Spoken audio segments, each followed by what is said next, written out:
Kahibaw ba mo mga kapuso nga karong adlaw, Mayo 14.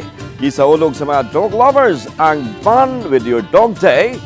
Usa sa mga kanunay nga maggamitan nining espesyal nga adlaw si Cesar Escarilla, 40 anyos, taga Barangay Bulacao, Pardo, Cebu City. Di lang usa ka ero ang anaa kaniya, apan 16 gyud ka mga ero ang perming atimanon o kanunay nga mosugat kaniya matag uli niya gikan sa trabaho.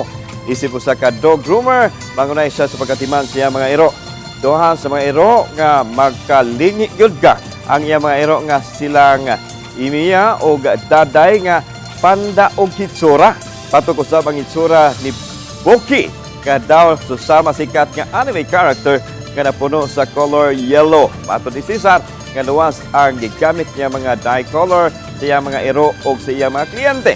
Ubay-ubay na ang nagpa-heart react sa iya mga video, ilabi na sa mga panda niyang mga ero.